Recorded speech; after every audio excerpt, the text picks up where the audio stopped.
Greetings, everyone, and welcome to the 45th episode of Theories and Thoughts podcast with your hostess, Arnya and Fancy. I was looking at, I always want to just improve on what we're doing. And I was looking at the YouTube. I was looking at a couple of episodes, and I'm always and you are like, I was like, Arnya and So wait, but I'm not understanding. What did you get from it? What's the observation? It was funny. It was funny that first of all, it always catches in conversation. Like we're like, it's about to come on, and the countdown is going on. And I think at 2, that's when it really goes on, but we still have a 1. So it's like oh, okay. I was looking at one of our episodes from last October, and I was like, where's my clapper? Where's my clapper? And I'm so still, I don't know, out of it since I'm sitting here like, that's what you were saying before. I was like, where is your clapper now? As we've progressed on, I have not heard you mention it. I know, I don't know where it's at. I don't know where it's at, and that's okay. It was just funny to me that I'm just like, just to see how we've progressed also. Yeah. So, congratulations are in order for Teyana Taylor and Iman. I'm not going to attempt his last name. I think it's Schrumper, isn't it? It's S-H-U. Okay, never mind. Right. Y'all know who we talk about, but know who we talking about. Like I always say, y'all know who we talking about. And it's funny how we just relate. I just feel like I talk so much, and you just be like, okay, girl. That's what I feel like. So, see, now it's... Anyway, they welcomed their baby girl, Rose, with the help of Erykah Badu. They delivered her in the bathroom. They always try to find, from what Iman said was, they always try to find a bathroom with great energy. And I guess that one had great energy because the baby shower was what? Saturday. The baby shower was Saturday, and the baby came the next day. Okay.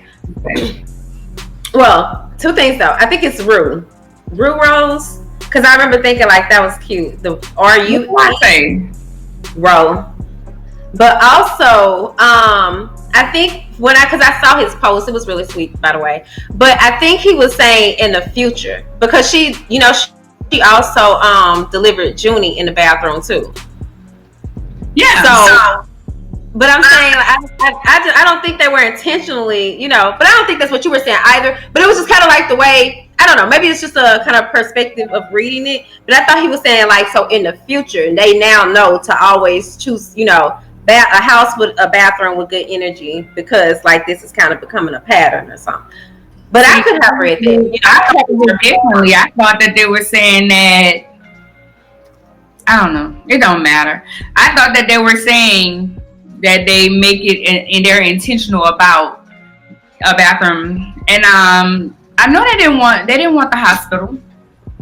This time Erykah had been said that she was going to be the doula. I was actually one of the ladies that I know is being a doula, and I got the information. So I might be a doula later on in life. We'll see. Okay. Add that to something else I want to do in life. Deliver babies. Come on now. What's up with my accent though? Anywho, Usher and his girlfriend, I think her name is Jennifer, announced that they're having a baby. So this will be Usher's 3rd baby. He has 2 boys already with his ex-wife Tamika. Okay.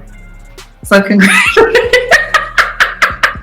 Sorry, and honestly, I'm not trying to, because I know I saw a lot of speculation about Usher, and but congratulations to them. I just said okay, because Just, I know you've been talking. Y'all probably don't know this watching. I remember just as we came on, something else I needed to do. So that's why if I seem like I'm not interested in the story, it's not that. It's just like I'm trying to make certain I don't forget, to have something else ready for later on in the show. Okay, but yeah, congratulations to them though. And I see she's like a big music exec or something. I didn't know her originally, but I kind of looked her up. Oh, I am her. I know her.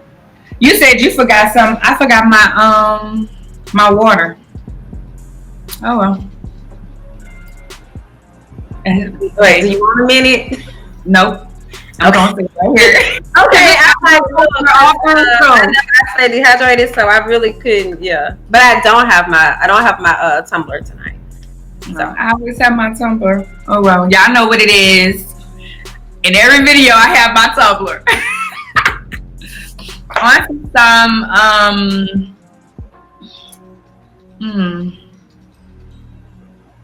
news. It's not news, but it is social media news. And I just wanted to kind of talk through this whole situation. There was a video going around on social media of a young lady named Trinity. She's being what people are saying abused, and I agree. Abused by her mother, by her stepmother, and by her father. In the post that the father said after the fact, he said that he's trying to help his child and something about smoking marijuana at someone's house. However, in the video, it sounded like they're saying, "What did you do to your sister?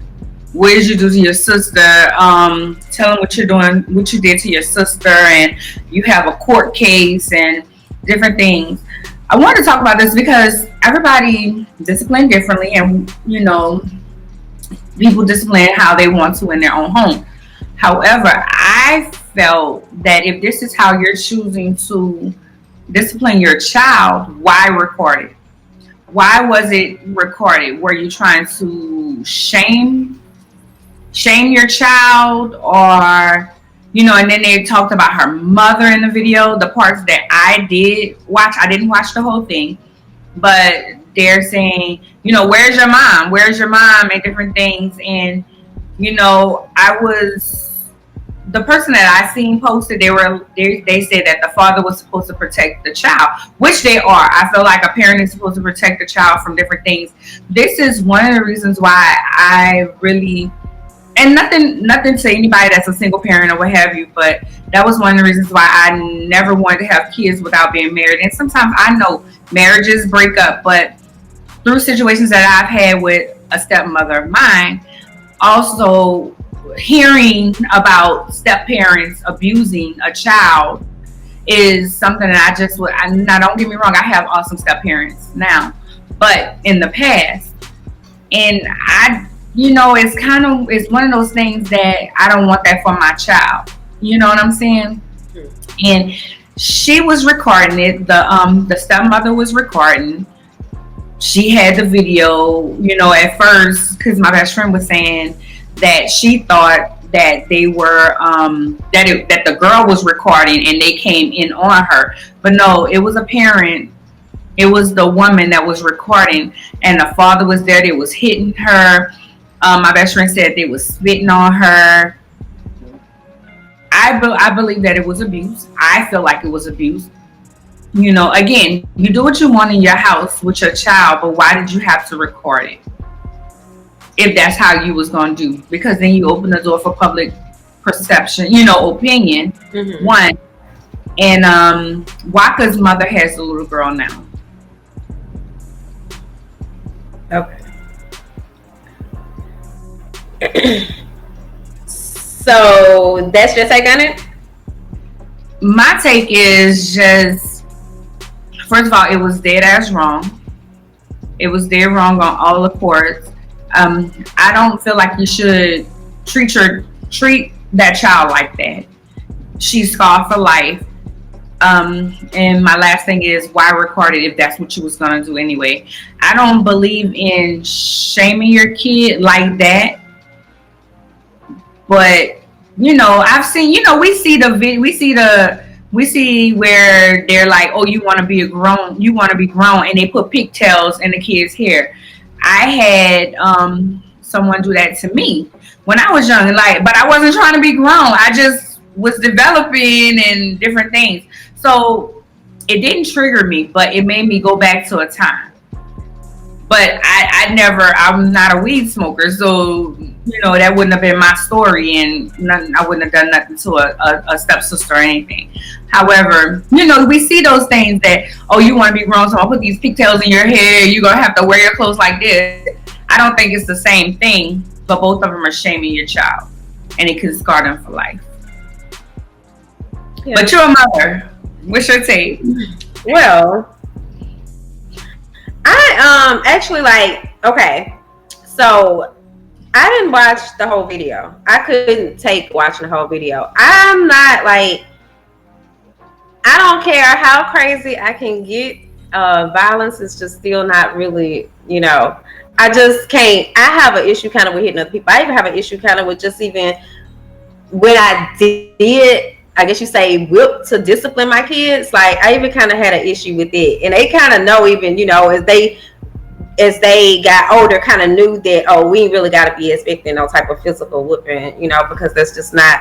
But I have in the past now. But I mean, then I began to just kind of see it, just I guess kind of as I began to see my kids more so as oftentimes I feel like a lot of people don't view their kids like actual people, with a brain and feelings and problems and things like that. And I'm not one of those, I'm not trying to I'm some parenting expert or something, but for this reason I do try to do a lot of things differently with my kids, because I often do put myself in their shoes. So with all that being said, I definitely did not agree with the video.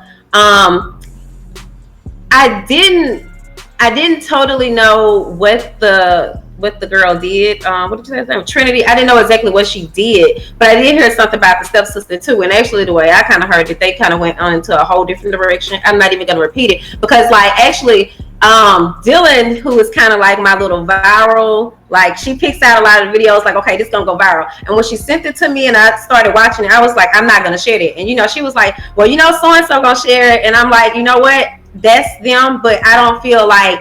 I think that they did share the video, the dad and the stepmom shared the video to shame the daughter, but I didn't want my outlet to be a part in that, to continue to shame her, because I think that that's it is really taking it too far. I think sometimes as parents we do, kids can get under your skin in a way that nobody else can, but oftentimes that's because they're doing things that you may have not even shown them, but that's coming from you. They may have never actually saw you do that, but I think oftentimes it's because it is a part of us. So again, I didn't think that they should have shared it. One thing I also wanted to kind of note, at one point when I was watching it, I heard the stepmom kind of saying something oh, I don't know how to do all this on Instagram or whatever, because he had said, oh, I think they went live on Facebook, and maybe he was like, oh, we should have been on Instagram or something. And she was like, well, I don't know how to do all that.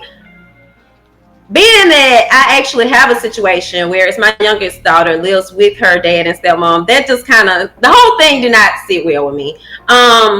But then at the same time, and of course, I have teenage daughters, and so they were kind of did she do this? What was she doing? Was it for clout? Because then I think when people started seeing her communicate with Miss Dale Walker's mom, it was just I don't know, we kind of didn't, it was okay, we don't know, should we feel bad for her, or it almost seems like she's, I'm not going to say capitalizing off of this, but and I'm talking about Trinity, the girl, but it was just kind of a weird situation. I just wouldn't ever want to put my kids through something like that, and I don't see why any other parent would, because that moment is going to live on forever, well beyond you all, So regardless, I know we oftentimes talk about how within the Black community we have this issue of not discussing what goes on in our house, but that was just something that, but really, and I even told Dylan, I was like, if anything, I would be ready to call, Child Protective Services or somebody. I'm not trying to share the video though, but that's just kind of my take on things with it. Right. I know what you're saying about the part that kind of went all the way left. Hey, Sharona. I that's what I'm saying. So I didn't know if they were saying with her dad or, hey, Clarice. I never said her name right. Clarissa.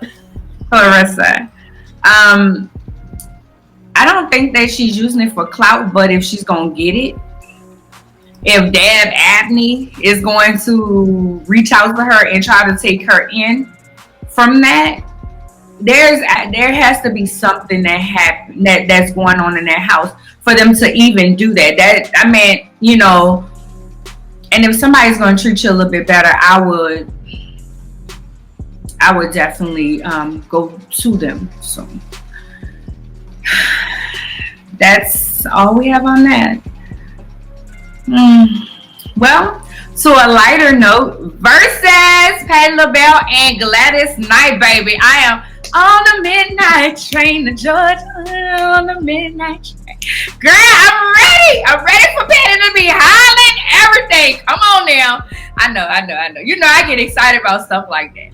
Yeah. Cause you're like, okay, whatever.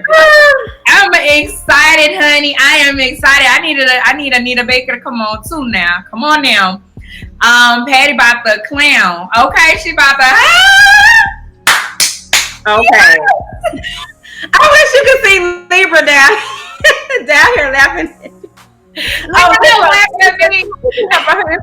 But I listen to both, but I'm not just, you know, and I'm not gonna lie, if they brought Anita in, I probably just wouldn't watch. That's gonna be too slow for me. I ain't got the time. Like, Brandon them already did 3 hours. Oh my gosh, can you imagine what they be trying to do? Hey Mariah, you see Mariah? Hey Mariah. Okay, that's all I have. Don't laugh at me, y'all. Look, this me, baby. I'm gonna be up in here.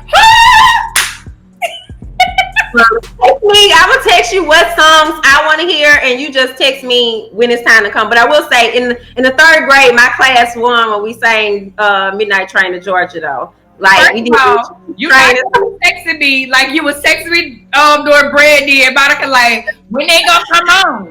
When? And like, as soon as I text, I was like, "Anya, probably like if you quit damn texting me, you could be."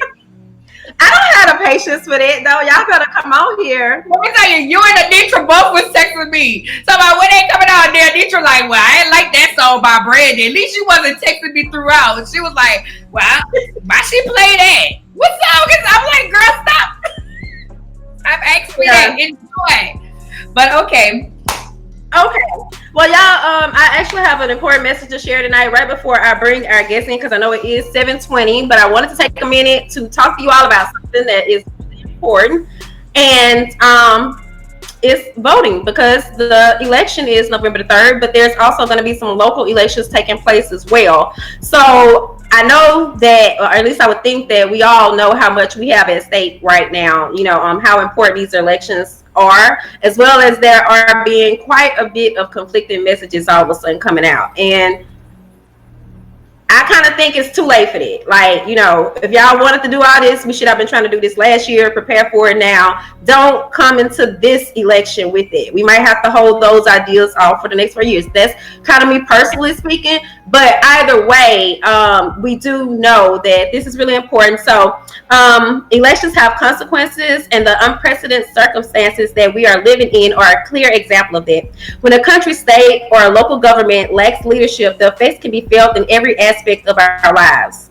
We can transform our communities. You can make a difference, and it starts with us being prepared.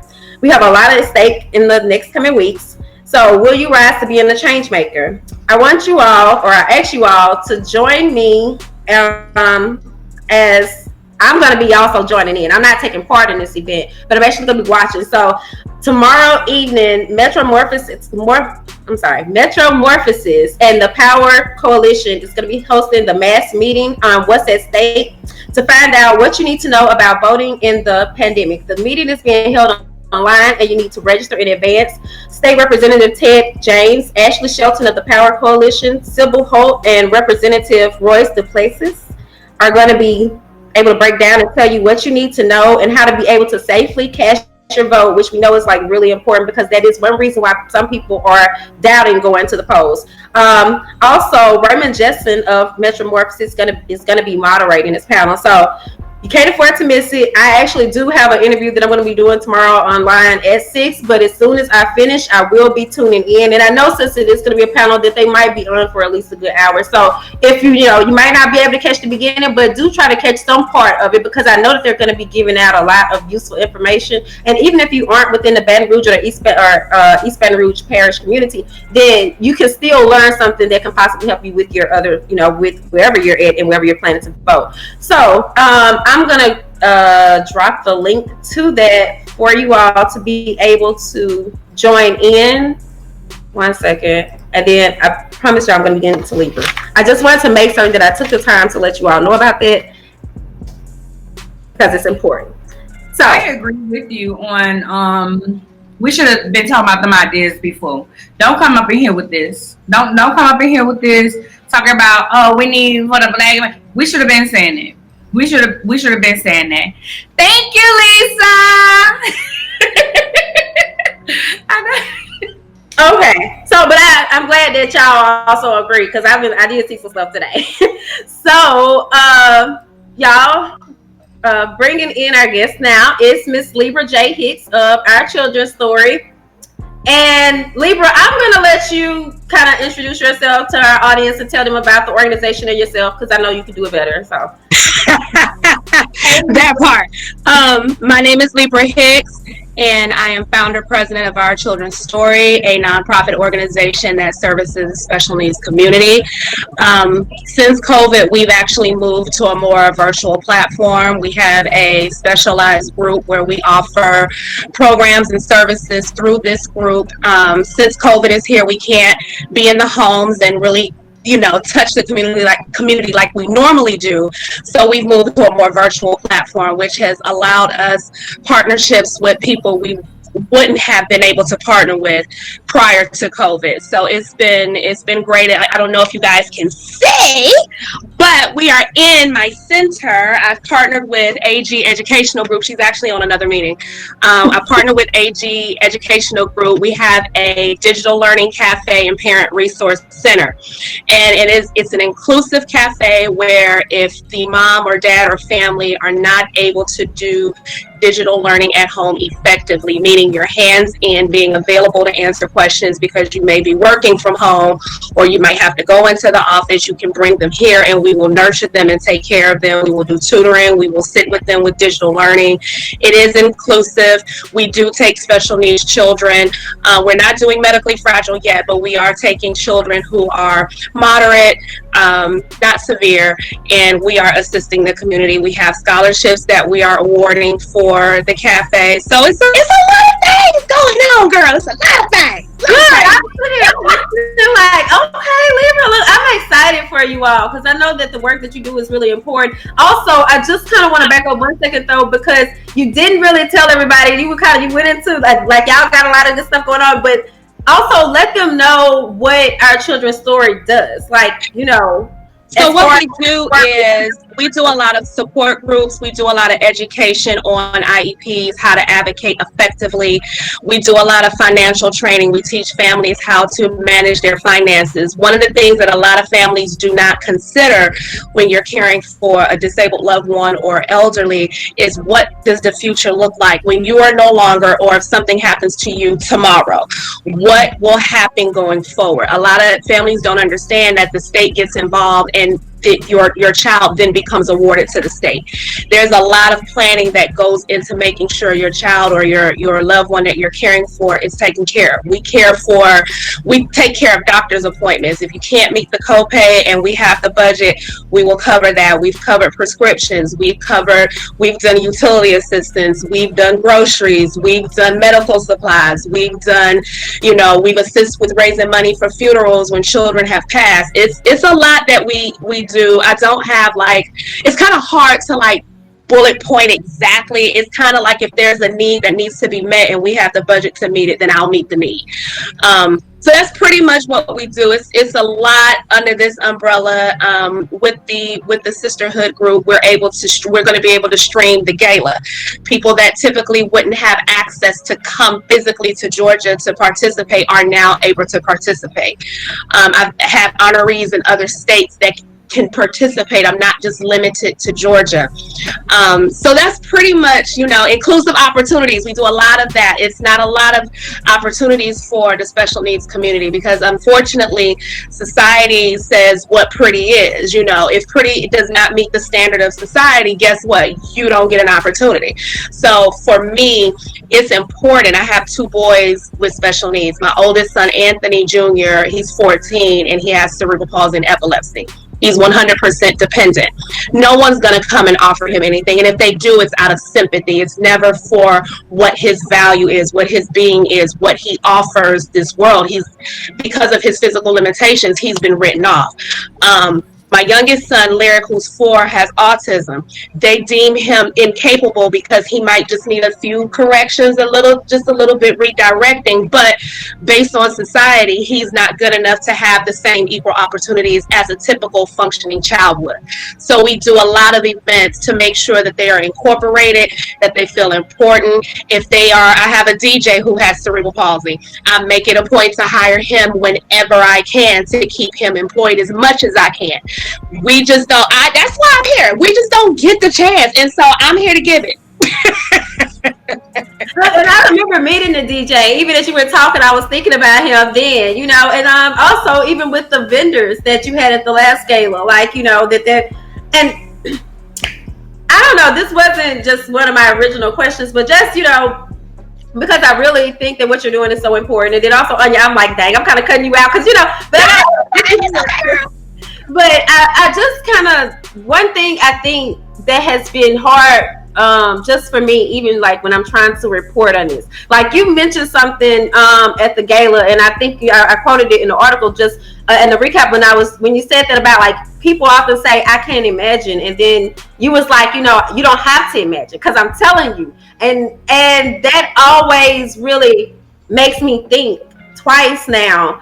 But at the same time, I still kind of struggle with, like, I don't know how to really discuss this subject. I don't know if Arnya feels this way. I don't really know, like, should we say special needs? I don't really know. I got what you're saying. So, okay. I'm real, girl. I'm real. Well, I would say there is really no right or wrong way, right? When people get upset over certain terms, it's because they haven't healed from the diagnosis. They haven't healed from receiving information that is life-changing. They're not healed from the emotion that comes with not having what everybody else has, right? So there's really no right or wrong. There's really no say this, don't say that. You'll tap dance forever doing that. Just report it as you can, the best way that you can. You can't do it like I can because you don't live it every day. So I know how to tap dance with my people. I know, okay, this particular person can't handle if I come off the cuff and keep it real and use these terms. One of the reasons I've got into advocacy is because a lot of people get caught up in the definition when they're filling out applications. And unfortunately, the incorrect terms based on emotions that people have are in the textbooks. My argument to families is you got to be okay with the terms. You can't change what they have pegged these terms to be, but you can change how you respond and receive it. If this is not your life, if you don't view your child as this, then don't engage in it. So words like retard, that doesn't bother me. We use that word loosely, like we use the N-word. It doesn't have an effect on me because I don't view my children as retards. And if we really did the homework on what the definition means, it has nothing to do with the special needs community in the first place. Even the word handicap, when the word was created, it had no intent for this community. It was migrated in to be used for the community.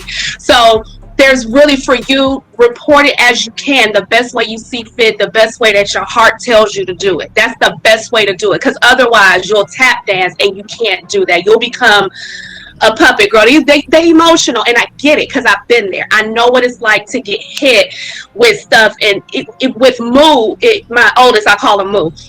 He prepared me for my youngest because it was one thing after another, and it was touch and go at times, and it was, okay, is he coming home? Is he not coming home? Oh my God, he cold blue. Oh my God, is this? I went through that, so any little thing would set me off. It's equivalent to the politics going on. You really don't know how to word because everybody is emotional as hell. So there's really no way for you to move. Just verbalize it the best way you can based on the perceptions that you have. I was gonna say that everything that you just said, Libra, is 100% true. I when I decided education, the college that I went to, I had to do a certificate, and my certificate is special needs.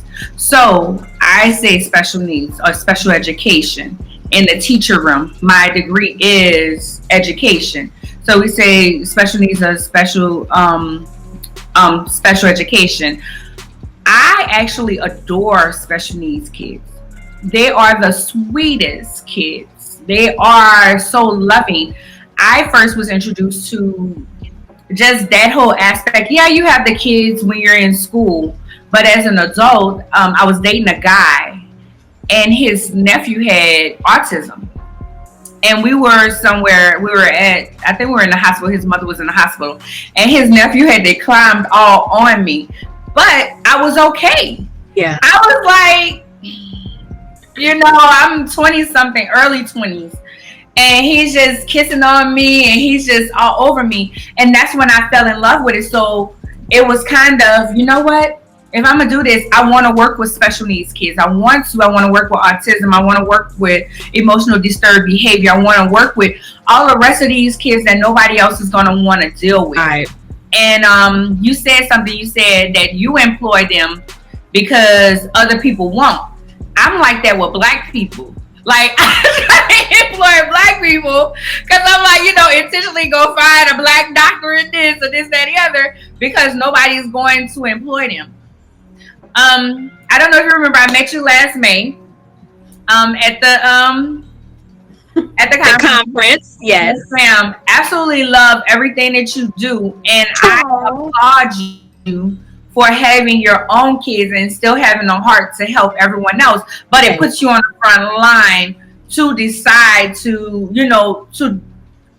it puts you on the front line of seeing what is the need. So my question is, and I may have looked at this, but just for our audience, how long have you been doing this? And what was the turning point that made you say, you know what, I want to do this. I have to be an advocate. I have to start this business to do it. So for me, it started when I first recognized that my son was having challenges. So around when he was maybe 3, things were like real rough. It was a rough period. And I was doing support groups at a library in Stone Mountain, Georgia. And that's how all of this kind of just morphed into what it is now. I literally started as a support group. It was literally me and about 2 other moms. And we got together once a month on a Sunday at a library, and the intent was to share resources, to vent, and because the truth be told, for us melanated folks, it's hard to gain access to the resources. So it's kind of like if you go to a white woman, if you go to Canadian, whoever, the Caucasus Mountains people, whoever, well, they're not telling you, this is available, that's available. You have to dig and read and research, but not everyone is as resilient as me. Even with Anthony being in and out of the hospital and touch and go moments and surgery after surgery and this and that, I'm like, my duty, even in the state of mind that I was in, is to make sure that he's okay. So if I got to read 35 million pamphlets to find the answer, well, then I guess I'm going to read 35 million pamphlets. But everybody isn't as resilient. They get tired. When it comes to taking care of a medically fragile child, it depends on you for every ounce of their being. It takes a lot. You know what I'm saying? It's a very taxing situation. So by the time you've battled with insurance, battled with the schools, you don't have it in you. You just don't have it in you. But I had it in me. And one of the things that I noticed doing the support groups at the library was, wait a minute, I'm the only one with a plethora of information. Something's wrong here. Something is wrong here. I'm the only one with a plethora of information, but they're in breakdown and in pain, and the answer right here. So you're too tired to read. okay, now what does this need to look like? Because this is more than a support group. And then I didn't know what a 501c3 was. I didn't know what a nonprofit was. I'd heard of nonprofit, but I didn't know what it entailed until a lady at the library presented me with a flyer and said, listen, I want you to go to this free workshop about grants and 501c3 and nonprofits. And I'm like, okay, I don't know what this is, but it sounds like information. So what day, what time, and where? Okay, I guess I'll be there. And when I got there, I learned so much, and I said, okay, that's what I should be doing. And I didn't have a name. I didn't have anything. It just literally was, okay, this is what I should be doing. And so I just said, I don't know what this will morph into, what it's going to look like, but I do know what will take me is my honesty, my loyalty, and my knowledge. And so I'm going to package that on up, and we just will make it do what it do. And that's, I mean, we went from that to this whole situation here. Girl, look, honesty, loyalty, and what was the last one? Honey, honesty, loyalty, and knowledge. And knowledge. What you said was so true. So many times people write off their kids and they're not willing to put in the work because they've already written off the child. They're trying to make it seem like they haven't written off the child. But baby, that right there, I'm gonna be quoting you. Thank you, girl. I be trying to drop a little something every now and then. I be trying, child. I be trying. You know, because you became an advocate for your child, so now you advocate for other children. And I can appreciate that. Thanks. So I know last year the gala, Fancy was able to attend. I was gonna try to attend, but I wasn't able to make it. Fancy, were you an honoree or something? No, I wasn't covered it, but I had such a good time though. It was so nice. I couldn't move around. My apologies. That's and okay. she just talked about it, and she said Libra had it was so nice, and I was like, okay, you know, now I'm mad because I missed it. You know, you'll be like, I should have figured it out. You can this year, girl. It's virtual, boo. It's virtual. All you got to do is log in this year, baby. And the whole week, the week of the gala, I have events all week in my group. So we have IEP workshop, we have a yoga class, we have a financial class, we have a concert. Like, we have a plethora of things that's going to pop off the entire week leading to the gala. So it's going to be one for the books. It's new for me, you know, the virtual arena, doing stuff virtual. I'm like, okay, we're going to make it work because I ain't canceling. I'm just not going to do that. So tell us the dates. Tell us the dates. Tell us what's going on each day. I wanted to segue into that. Tell us what can be expected and what do you need from us. So so the date is September 26th. It's at 3 p.m. Eastern time via Zoom. You can get, y'all, my phone going off. I'm sorry, y'all. Hold on 1 second. My phone just going off. You can get the tickets on my website. They are free. Tickets are free. So you just have to register for the event to get the reminders. But all you need to do is go to my website, ourchildrensstory.org, and you will see events. Just go on the events. Click on Purple and Green Gala. It will provide you with information about the gala and how to register. Each day we have makeup. We have Monday. What do we have Monday? Monday we have IEP class. Tuesday, I believe that is yoga. Wednesday we have makeup with my makeup artist Lily. Thursday we have, oh my God, we have a financial advisor coming in. Friday is the concert, and I still have people coming in to be a part. So it might be 3 or 4 events in a day. I don't know. We're going to see what the emails do when I read them. But we have something every day. We will have plenty of giveaways, raffles. So even if you don't have the money to spend, I have something for you. There's opportunity to win stuff. You can buy raffle tickets to win beautiful things people have donated for me to auction off. You get to see the honorees accept their awards. I've just shipped them out, so they all should be touching down into their locations now. Packaged them up real pretty with the awards and self-care items so that they can have their spa treatments. The gala for me is an opportunity to, we don't do a lot of appreciating one another. We don't do a lot of recognizing one another. Everything is just me, I, take, gimme. No one ever stops to say, I see you. I see what you're striving towards. I see how you've elevated. I see what you put in.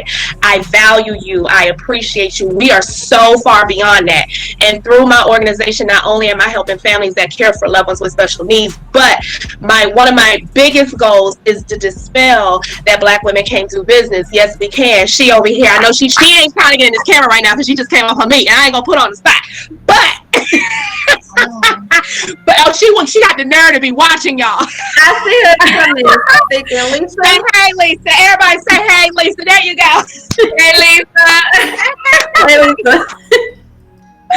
So I really want to get rid of the stigma that is placed on us. I want to show that we do community service, that we can have difficult situations and work through them and still love each other and be open and honest and communicate to build. We don't do that. So I am on a mission to show that it can be done. My partner, whole female, Black female. My grant writer, whole Black female. Okay, my staff, all Black women.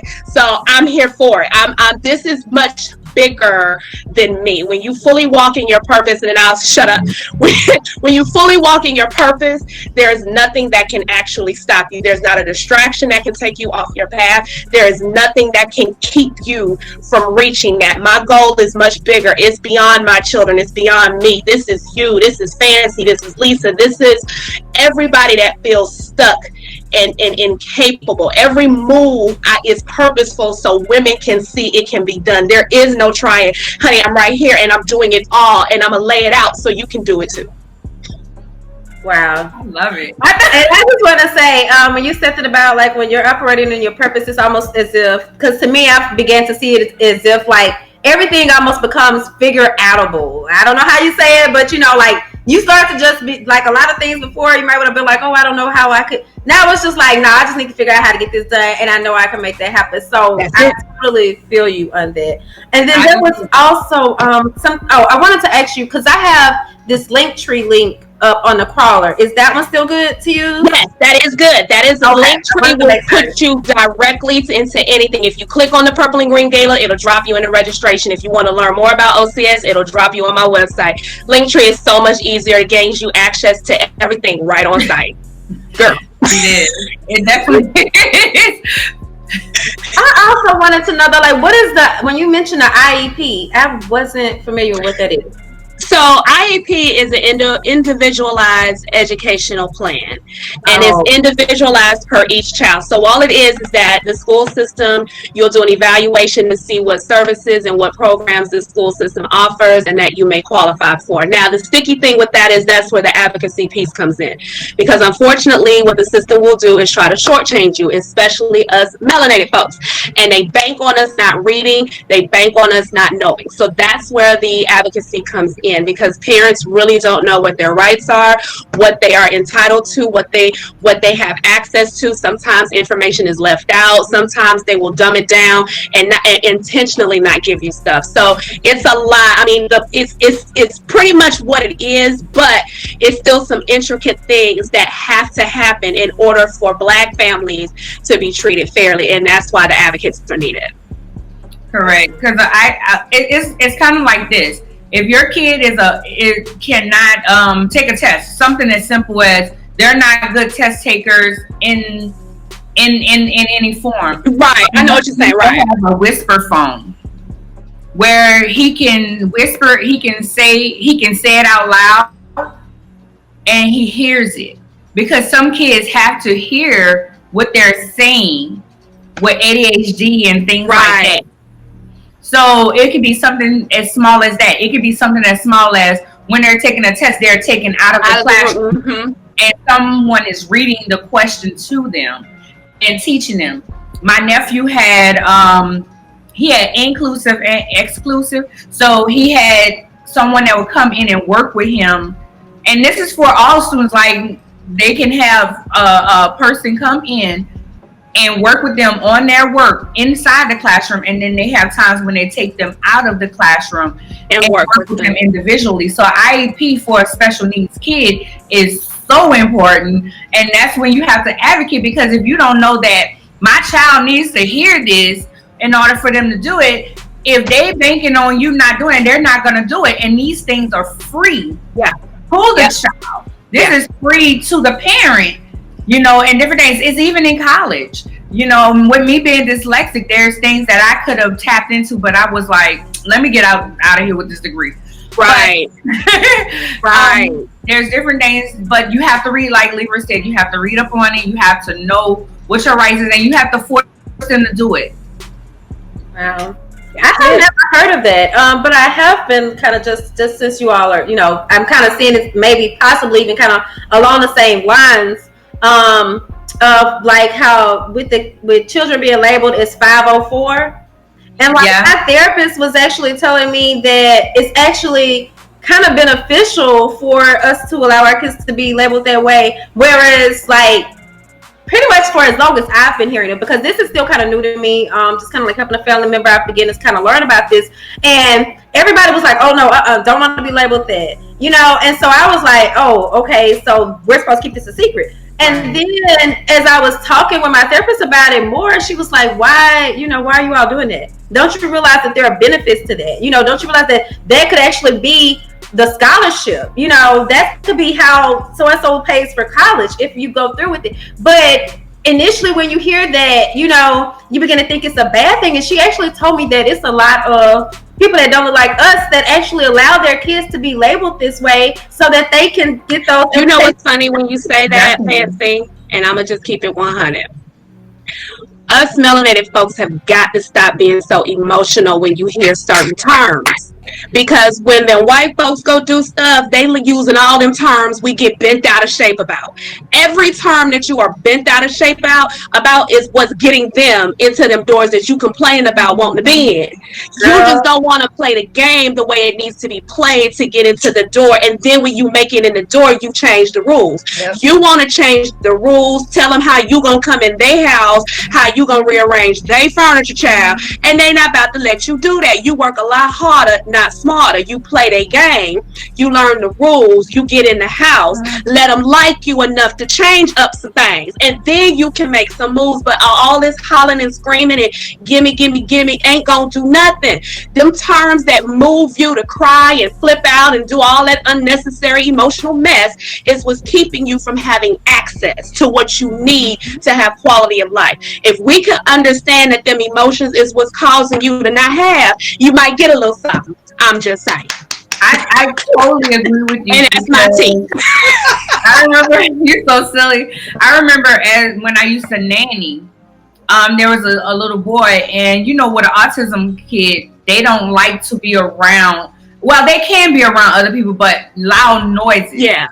And then they're watching like moves that's too fast don't work for them, and they want to touch. They don't. So I remember a kid coming and displaying different things. Now, I'm not a diagnostician, however, because I have taken the classes, I can kind of spot it. And the mom said the dad wouldn't let the child was like 3, wouldn't let him get tested, get diagnosed because of the shame. And that's the thing, we have shame. I feel like as an adult, I found out that I was dyslexic. But I always read slow. And, you know, although I was highly functioning, I went to one of the best high schools in New Orleans. I went to the best high school in New Orleans. We had to take a test to get in there. You know, I was smart. I just had that one thing. I could not read. I did not like read. Now I'm a journalist. Who would have thought? However, it's that, you know, if I would have got the help back in 3rd grade when they was putting me in that, and my parents didn't allow it, or whatever reason didn't allow me to, the forces that be that would have allowed me, maybe, you know, I would have grown to like reading. But here I am, I hate it because it's like the comprehension, and I'm one of them kids that could have used the whisper phone. I'm gonna tell you a documentary to watch. Do you remember Willowbrook? Willowbrook is a documentary, and I want you to watch that. It will break down a lot of things that people don't understand, especially when it comes to us melanated folks. And I mean us brown folks, Spanish folks, Mexican folks, Puerto Rican, Dominican. We all are one and the same, but that's another conversation. What they do is they make more from our ignorance and not us getting the diagnosis. You know what happens?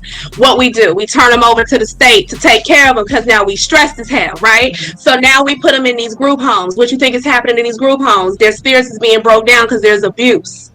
There's high abuse. High. Because there's unqualified people, lack of staff to take care of these individuals. They bank on that so that you can willingly say, I can't do it. I ain't got. No. Here, you do it. And then you let these people do whatever they want because you gave up. And that's why they evoke certain emotions on certain words. Just like with funeral, and this is going to sound cold, but I'm going to go on and say it. Order a process of life. Death is happening, whether it's today, tomorrow, 5 years from now, 10 years from now. We all got an expiration date. But what is the common thing that we all do? We flip out when the person dies. Oh my God, so-and-so died. But people been dying for how long? And why are we still emotionally attached to that? That's how they get you to spend all your money at these funerals, because you're emotionally attached. You ain't supposed to be spending that kind of money on a damn funeral, but for some reason, we get caught up in the emotion, which drives us to do crazy things that don't make no sense. That's how they keep making money. And then it keeps you in a state of cloud to keep you from doing this and researching. So now you ain't researching nothing because you're just out here focusing straight on emotion. They should be doing. I get that, but do you have the playbook to point it out to them? Because what they should be doing and what's in writing is two different things. If you bring the writing and leave the emotion out, you get somewhere. But we get so caught up into not being okay with the order process of life that we allow those emotions to be the narrative for every little thing. And you can't let it do that. With Black folks, we have got to start reading and researching and doing more than just social media, hearsay, she say, this is what the topic is for the day. I knew as soon as COVID hit that my community was going to take a hit. When they came to Georgia and cut the budget for family support services, I said, oh, this is what I've been telling everybody, because people thought I was crazy. I said, the government can shut it off at any time. You could be getting help today, and tomorrow they might say, nah, I don't want to give it to you. And guess what? They ain't got to give it to you. But what did you do to prepare for the day they said, nah, I ain't giving it to you? Right. And where do you think them damn stimulus checks came from? My community. The same, and it's Black and brown folks over here, but ain't nobody rallied up for my people yet.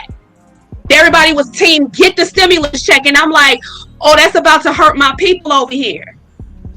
But everybody was team stimulus. But what we do is we sector things. Okay, since I don't live that, it has nothing to do with me. But no, it's still Black and brown disabled folks who's getting taken from because your ass don't want to go do what you need to do. Because you too busy with your fucking hand out. Excuse my language. But we have got to do better in that perspective. We are suffering by choice. You have options in this. I made a choice to say my son needs. What do I need to do to make sure I can ante up to that task? Because when I became a mom, I said I will walk any fire through any flame to be the best me that I need to be so I can carry him. Now, I can't be over here overweight and out of shape and stupid as hell and not reading nothing and emotionally driven and carrying a whole human. Can't do that. So I got to do something different to get what he needs. I don't have to scrap like everybody else, but I want to show people how you can benefit and make this a beautiful situation, because we are so clouded by pain, and it ain't even got to be that. Girl, you just said a hell of a lot. What you about to say? I was gonna say that for one, I just see so many great things for you in the future, Libra, because you just like, you see people that do this and then, but you're right, you have a plethora of knowledge and you hear that when you speak, and so you're not just saying any old thing. Also, even earlier, I wanted to commend you because you mentioned something about like that you wanted to show people that you can do it all, and so you're like, that's what you're trying to show people. And I don't know if you all have been watching Libra's fitness journey online, But I told her like over the summer, and then I still slacked off. But yeah, she is really one of my biggest motivators, because whenever I think to myself, like, you know what, if Libra can do this, and I know, you know, I don't know all in that Zach that you have going on. I'm glad to hear that things have been going so well, but you know, I just still know you still have a lot to do. And to see you still every day seems like it was so much motivation. And you see, like, you totally see the transformation. And I'm just so, like, you really did that. You know, I'm proud of you. I'm proud to know you, you know. Thank you. Thank you. I appreciate that. And I appreciate everything that you offer and that you do, and your support and your love and your dedication to what I have to offer. I always say somebody thinking of you is huge. It takes energy to think of somebody and to be thought of. That's big for me. So I appreciate that. And thank you for that. Oh, you're welcome. Well, so y'all, the link is up for the gala. Before we close out, is there anything else? Like, I know Arnya did ask, what could we do? Or, you know, I know you said that you are accepting donations, so that can be completed throughout the website as well, right? Yes. The link tree. And we need donations for the center. We need school supplies, book bags. We just need a lot of money. We need money to keep it afloat. We just need money and things. So whatever you can gift, donate. Y'all, the center right here in the room. It's right here. Y'all see it? It's right here. Like she here. It's right here. I ain't gonna put the camera on Lisa though, because she might come stab me. But also website. I'm sorry, what was that? Just donations through the website. If you have any items, the address is on the website. If you want to bring items, we are going to put a bin outside where you can drop and go, you know, maintaining the social distancing and all of that good stuff. So however you can support, we're open. Okay. And also, I just wanted to know that even though Lisa wasn't able to get on with us tonight, like, we're going to be sharing features from the other speakers, and, you know, Lisa's a sponsor, and just whoever else. So, you know, you all can continue to get to know the rest of our children's story staff and about the cafe as well, and just like how to help. Because another thing I just wanted to know, you kind of, I think it was you that just made this comment, something about, like, just the more we get to kind of know, I guess, the community, we kind of, like, you know, our views or perspectives kind of change. And really, that's what occurred for me. I didn't really know what to expect last year at the gala, even though we had worked with you prior to the year before. But I was like, I don't really know what's going to take place when I get here. And it was just such a good feeling, though, you know. And even though it was an emotional feeling, you know, at the same time. And at the same time, it really made me, like, look at a lot of things again, like, hey, you know what, like, you should be grateful, but also just, it makes you really want to be able to do more, you know, like, really rethink a lot of the things that you're doing. So if anybody's just kind of wondering, like, that's my take on it. I've also have some content on the site, and we're gonna be sharing, like, some photos and things, but I just really commend you for what you're doing. And I hate to be seeming like a sap or whatever, but I'm like, it's okay. Because that's their whole crisis. I'll cry at the drop of a pin, honey. Don't do it. I just don't think that everybody can really handle, you know, what you do, or actually be able to grow it, you know, but to see what you're doing, that's a lot. And Arnya, also, just know that I always forget about your educational background. So, you know, I didn't really know how things are going to play. And I'm like, okay, look at God, you know, so Arnya even know more about this. There you go. And that small world, because I didn't know until tonight. So small world. Thank you for loving my people. Definitely. That's our people, girl, not just yours. That part. Thank you so much for joining us tonight. As always a pleasure to have you. Do you have anything in closing that you would like to say?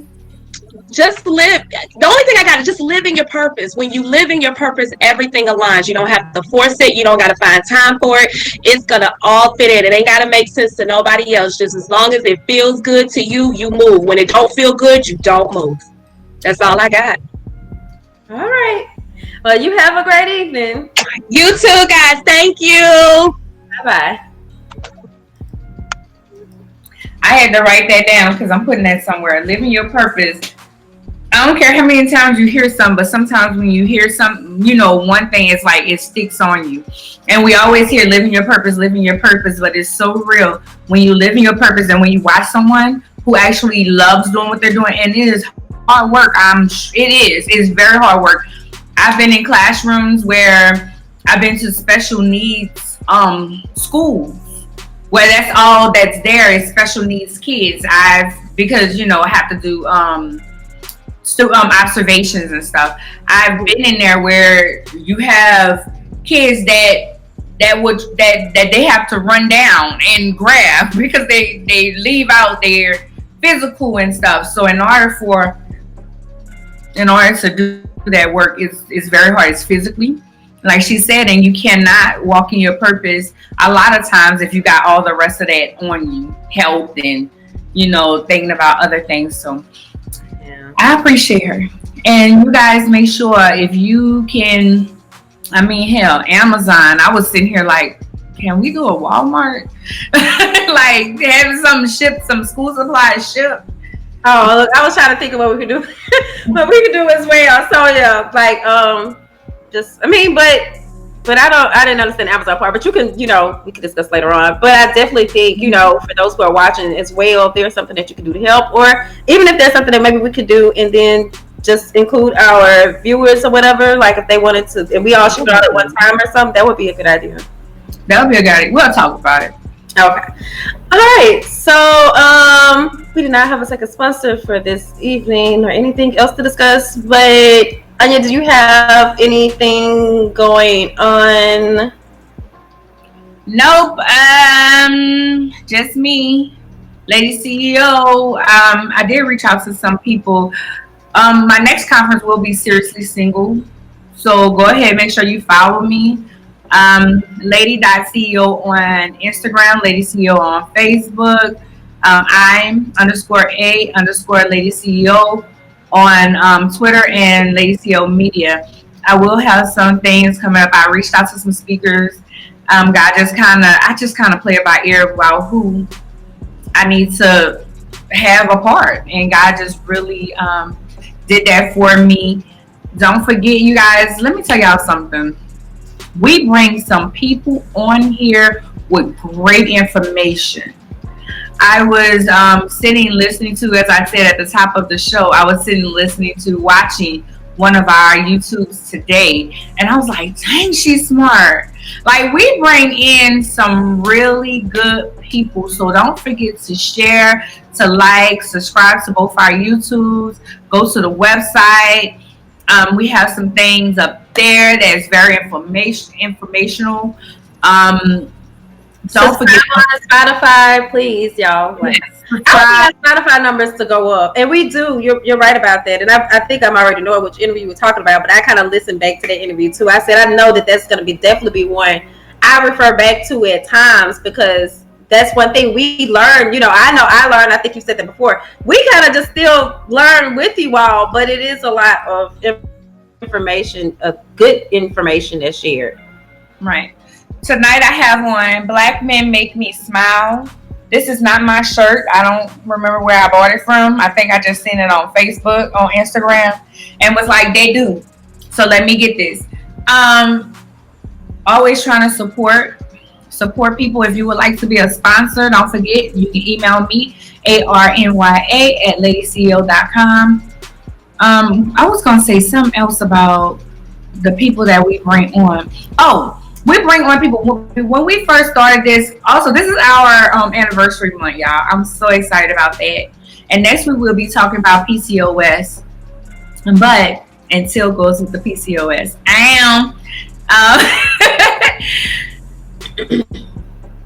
When we started this podcast, and I'm going to say this and then we can go unless you have something else.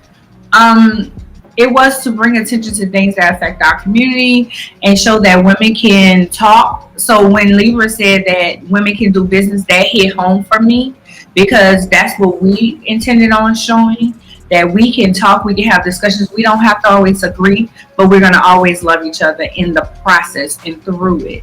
So that was one of our main things with this, and to bring people on that was going to educate us and teach us and show us different things that we don't talk about, that's taboo in our community. So I'm happy to be still part of Theories and Thoughts 1 year later. We're almost here, just a couple of weeks.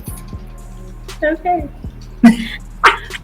Well, I just kind of one thing on that. I've been trying to figure out a way for us to better describe the podcast, because I think, like what you just said, that's important. You know, we say lifestyle oftentimes, but I don't think that's totally it, because, you know, if you really follow the podcast, then you see that pretty much every episode, outside of like our wind downs, or if we kind of do something that's kind of like, I guess, even we kind of maybe do the more taboo type of subjects, but even still, they're still in an educational format. So there's always something that you could take away, and I feel like it's always a way that you can improve yourself, you know, or improve your life. So that's just, you know, if you all have any suggestions, because, you know, or even Anya, if you have suggestions, but I just think that's something that we maybe need to look into, you know, as we cross over our year mark. But yeah, that's it. Bye.